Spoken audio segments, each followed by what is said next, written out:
Merci beaucoup. Merci à Intercommunalité de France et à France Urbaine de nous donner cette occasion aujourd'hui de vous présenter au nom des différents candidats, pour ce qui me concerne, Anne Hidalgo, qui vous prie de bien vouloir accepter ses excuses, notre vision, notre projet et notre façon de concevoir les relations avec les collectivités territoriales, avec les intercommunalités en particulier, et avec les élus locaux. Vous le savez, dès le départ, à vrai dire, Anne Hidalgo a fait le choix de porter un projet entouré d'une équipe de France, des maires et des élus locaux. Et au-delà de la formule, il y a une vision et une certaine conception de la France qui est derrière. Et elle est très simple. La France, ce n'est pas l'Olympe. La France, c'est d'abord le terrain. Et nous le savons ici. Et on l'a vu tout au long de ce quinquennat, à vrai dire, quand il s'est agi de lutter face à la crise sanitaire, qui malheureusement n'est pas terminée, nous étions en première ligne.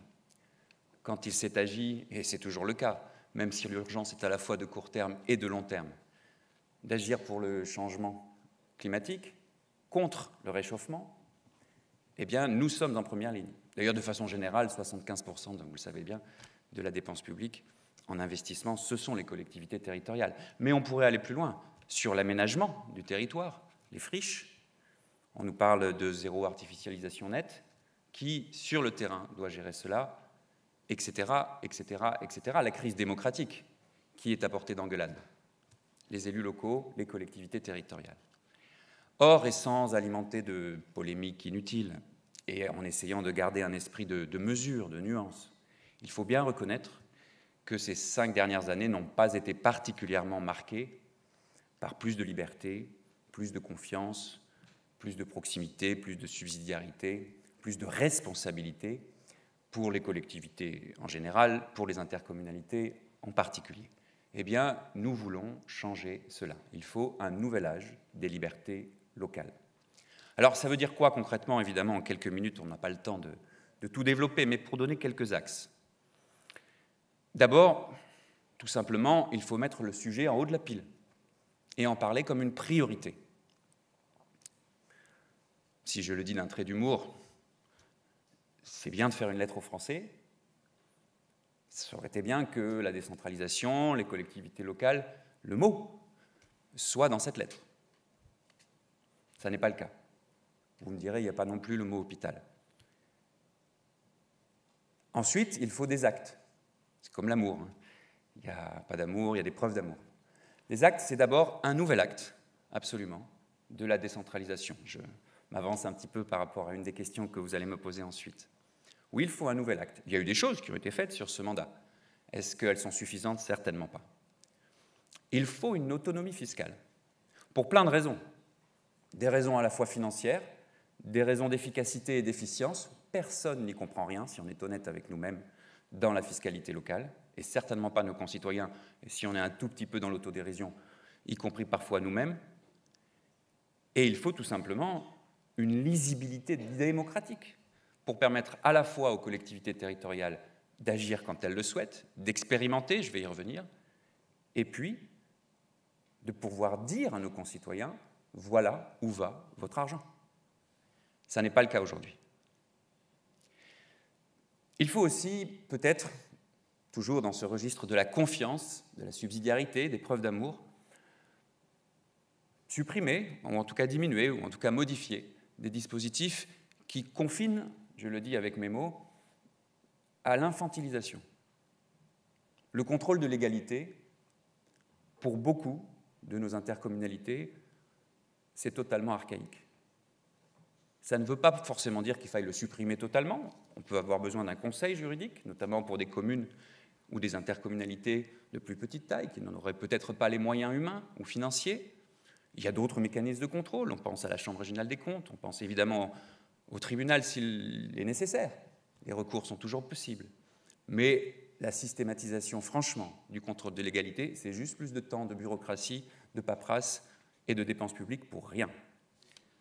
Il faut donc, à travers une nouvelle loi de décentralisation, un nouvel acte, travailler évidemment en concertation, à travers un nouveau principe d'autonomie fiscale, et cela veut dire une loi de finances spécifique pour les collectivités locales, à travers la suppression ou la modification d'un certain nombre de dispositifs. Je viens de donner l'exemple du contrôle de légalité, changer les choses pour restaurer la confiance. Et puis enfin, eh bien, il faut tout simplement tenir compte à la fois des objectifs et des enjeux de ce siècle, qui sont évidemment d'ordre global, mais qui s'incarnent dans nos territoires, et en même temps, si j'ose dire, qui s'incarnent dans la spécificité et la singularité de nos territoires. Parce qu'aucun territoire n'est semblable à un autre. La transition écologique, ce n'est pas la même chose à Rouen et dans une autre commune ou une autre intercommunalité de France, parce que l'histoire n'est pas la même, parce que le bassin de vie n'est pas le même. Facilitons les choses. Laissons faire les élus. Un permis de faire, permettre au territoire, au-delà des frontières administratives, on sait très bien que les frontières administratives ne sont souvent pas cohérentes avec la réalité des bassins de vie et des bassins d'emploi. Beaucoup d'entre nous, en ce moment, sont confrontés à la problématique de la ZFE, de la zone à faible émission. On sait très bien que beaucoup de gens sont concernés, avec des conséquences sociales extrêmement fortes, bien au-delà de nos frontières administratives. La question de la santé, j'y reviendrai dans ma carte blanche, si j'ose dire, tout à l'heure, est évidemment une problématique sur laquelle nos concitoyens nous sollicitent alors que nous sommes très démunis. Et pour cela, là encore, il faut donner des moyens directs, en circuit court, si j'ose dire. De ce point de vue-là, supprimer la CVAE totalement, alors que c'est peut-être un des derniers outils qui permet de faire un lien entre une fiscalité et puis un terrain, je ne suis pas sûr que ce soit la bonne idée. J'ai noté d'ailleurs que vous proposiez plutôt l'inverse du côté de France Urbaine. Et puis, faciliter, faire confiance, permettre des expérimentations, des ententes, des projets, dans des logiques, et je termine par ce mot, qui ne soient pas des logiques de court terme. Un CRTE, quand on n'est pas sûr des financements au-delà de 12 mois, moi je ne sais pas à quoi ça sert. Une planification, oui. Une contractualisation sur la durée, oui. Et donc, si je résume, faisons confiance, et dans cette nouvelle mandature qui s'annonce, enfin, allons vers un nouvel âge des libertés locales. Merci. J'appelle Virginie Carolo-Luttrau, première vice-présidente d'Intercommunalité de France, pour vous passer à la question. Et je vous rassure, ça n'a jamais torturé personne. Je lui donne la parole pour les 3 questions. Merci Sébastien. Vous avez, cher Monsieur Maillé-Rossignol, déjà défloré une partie, puisque vous appelez un acte de décentralisation. Par contre, on aimerait ici que vous soyez peut-être rentré un peu plus en détail sur la place de l'organisation territoriale dans votre programme, notamment celle des collectivités locales auprès des départements et des régions. Alors, vous êtes déjà allé sur la deuxième question, si je ne dis pas de bêtises, mais je vais essayer de répondre aux 2 en même temps, si vous me donnez 4 minutes, du coup. Oui, pas plus. Pas plus. Mais je vous remercie de poser la question comme ça, parce qu'effectivement, les 2 sont liés. Effectivement, j'ai répondu, pour Anne Hidalgo, nous voulons un 3e acte, effectivement un acte 3, pour revenir à l'esprit de faire, en référence aux lois principielles de la décentralisation en France. Là aussi, sans être inutilement polémique, est-ce que la loi 3DS, honnêtement, est complètement nulle? Non, évidemment, il y a des avancées. Est-ce qu'elle a effectivement permis un saut qualitatif pour nos collectivités? La réponse est également non, malheureusement. Donc on a besoin d'abord de travailler sur la méthode, parce que pour le coup, la forme rejoint le fond. Si on veut un vrai acte de la décentralisation, ça veut dire que par définition, il est nécessaire, pas suffisant, mais nécessaire de la préparer avec les collectivités. Moi, j'ai eu, je peux le dire, avec certains d'entre vous, comme président de la commission transition écologique de France Urbaine, le privilège, si j'ose dire, d'assister à une réunion lunaire, il faut bien le dire, avec, je dis ça en méchanceté, mais enfin, elle était vraiment lunaire, cette réunion, avec la ministre de la Transition écologique, la veille de l'annonce officielle de la loi climat-résilience, ou plutôt du projet de loi, qui allait être débattu au Parlement. Je ne rentre pas dans le débat sur le contenu. On s'accordera, je pense, à dire que cette loi dispose d'un certain nombre de mesures qui ont des conséquences extrêmement concrètes pour les collectivités territoriales. J'en ai cité une tout à l'heure, par exemple, le zéro artificialisation nette. On pourrait en donner beaucoup d'autres. C'est quand même dommage que ce type d'initiative, ça peut tout à fait être considéré comme une prérogative nationale, soit à ce point dépourvu d'une concertation nécessaire pour son efficience. Donc il faut d'abord travailler ensemble, et pas dans une logique jupitérienne, verticale, de domination, mais d'abord dans une logique de partenariat, et de partenariat sur la durée. De ce point de vue, tout ce qui est court terme, tout ce qui est faux engagement, tout ce qui est peut-être bien que oui, peut-être bien que non, et c'est un Normand qui vous le dit, mais et je m'adresse à une Normande également, je ne suis pas sûr que ce soit la bonne méthode. Dans votre question, il y a également le sujet des relations avec les régions et le département. Il se trouve que j'ai eu le bonheur d'être président de région. Je voudrais mentionner ce point-là aussi, parce que là non plus, sans faire de polémique, il est important qu'on ne substitue pas à une forme de jacobinisme national une forme de jacobinisme régional ou autre. On a aussi besoin de travailler ensemble. Je vous donne un exemple très concret. Je l'ai cité à plusieurs reprises. Les ZFE qui vont nous occuper, à mon avis, quelques années. Et on sait très bien qu'on a plein d'habitants qui ne sont pas dans nos intercommunalités, qui sont directement concernés. Il faut qu'on travaille avec, par exemple, les autorités organisatrices des mobilités, par exemple les régions, pour mettre en place des mécanismes, surtout quand le prix du carburant est au niveau qu'on connaît aujourd'hui, facilitateurs, qui les aident à venir au boulot. Parce que très souvent, leur boulot, c'est chez nous, tout simplement. Sur les énergies, la décarbonation, vous connaissez bien le sujet. En matière économique, est-ce que vous trouvez normal que sur la CVAE, qu'on veut maintenant donc supprimer, si j'ai bien compris au moins un candidat, eh bien, le fruit de cette recette ne soit pas dirigé vers les collectivités qui, précisément, par exemple, les communautés urbaines, les métropoles, il y en a bien d'autres, agissent en matière économique. Je vais le dire d'une autre façon très concrète. Nous, élus locaux, quand on a la chance d'avoir une usine qui voudrait peut-être s'implanter, on nous parle tous les jours de réindustrialisation, etc., on sait très bien que ce n'est pas si simple. Nos concitoyens viennent nous voir en disant « Ah bah oui, mais ça va faire des nuisances. Ah bah oui, mais ça va faire des camions. Ah bah oui, mais ça va être compliqué. Et puis ma maison, elle va perdre sa valeur, etc., etc. » Donc on a les ennuis, les difficultés.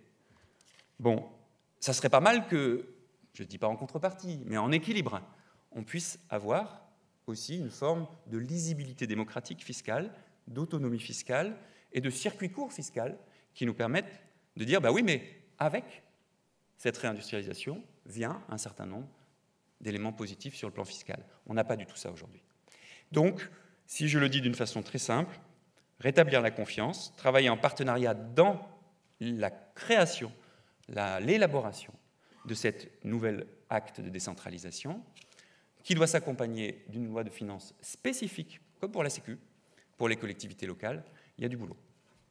Mais vous avez déjà abordé la troisième question. Alors, à votre choix, vous pouvez approfondir vos propositions sur la fiscalité locale ou passer directement à votre carte blanche. Peut-être juste un mot supplémentaire sur la fiscalité locale. Je l'ai dit tout à l'heure, peut-être un peu brutalement, mais je pense que parfois il faut simplement dire la vérité. Plus personne n'y comprend rien. Et ce n'est pas forcément la faute d'un dernier gouvernement, ce n'est pas ça. Mais par effet d'empilement, il faut quand même reconnaître que ça devient très très compliqué de s'y retrouver. Et si on va un tout petit peu plus loin et qu'on aborde cela de façon prospective, puisqu'après tout on parle des 5 prochaines années, on est quand même dans un contexte extrêmement incertain, et ce n'est pas une attaque de personne, c'est simplement la réalité. Ceux qui ont un peu d'expérience savent que dans les mandatures précédentes, ou plutôt dans les crises précédentes, on se souvient de l'après 2008 par exemple, je ne compare pas les crises, mais enfin on se souvient qu'à la suite de ces crises, il y a eu des conséquences pour les dotations par exemple aux collectivités locales, et que le quoi qu'il en coûte est un principe politique qu'on peut admettre dans certaines circonstances, mais qui n'est évidemment pas soutenable ad vitam aeternam et pour tous les sujets. Et puis par ailleurs, il y a des nouvelles dépenses, hausse de l'énergie, matières premières, la santé, on pourrait multiplier les exemples. Donc ça veut dire que nous abordons... Les multipliez pas trop, il vous reste 21 secondes. J'en ai pour 10 secondes. Ça veut dire qu'il faut qu'on ait, le biologiste que je suis va vous dire, un peu d'homéostasie, c'est-à-dire un peu de certitude dans un monde d'incertitude. Par exemple, planifier. Par exemple, donner des garanties sur plusieurs années et pas juste sur 6 mois et ensuite on verra bien. Par exemple, prioriser la transition sociale écologique. On sait que c'est une priorité, on sait que les intercommunalités sont les premiers acteurs de cette transition. Donnons-leur les moyens d'agir. Je termine peut-être sur la carte blanche très rapidement. La santé. Je voudrais juste souligner ce point-là, parce que peut-être partagerez-vous mon expérience, et c'est notre expérience avec Anne et avec l'équipe de France des maires. C'est un sujet où on a une espèce d'immense contraste ou paradoxe entre d'un côté les attentes démocratiques d'intérêt général de nos concitoyens, qui en général viennent voir les élus locaux, à commencer par le maire, et de l'autre côté, la rareté, à la fois juridique, financière, et puis aussi humaine, des moyens humains, des moyens dont on dispose. Et là, il y a quelque chose à changer. Les ARS, ça ne marche pas. Les relations, on l'a bien vu pendant la crise sanitaire, et je dis ça sans méchanceté, on peut faire beaucoup, beaucoup mieux. Là encore, en travaillant à donner plus de moyens, toujours dans un principe d'égalité républicaine, bien sûr, ce n'est pas contre l'État, mais c'est tout simplement pour tenir compte du fait qu'il y a des réalités sanitaires et médicales qui sont très différentes, et en prévention, et en traitement, et en affection, et en diversité des affections, selon les territoires. Merci beaucoup. Merci beaucoup, cher Nicolas. Avant de quitter le pupitre, nous vous remettons les contributions. Ah oui, je me doute. Et Nathalie, pour remplacer Jean-Luc pour Nathalie, la photo. tu veux bien... Attendez, bougez pas, monsieur Maillard-Rossignol. Voilà. Ah, c'est pour la photo. Voilà. Oui, alors, je ne sais plus où est le photographe. Rapprochez-vous peut-être un peu.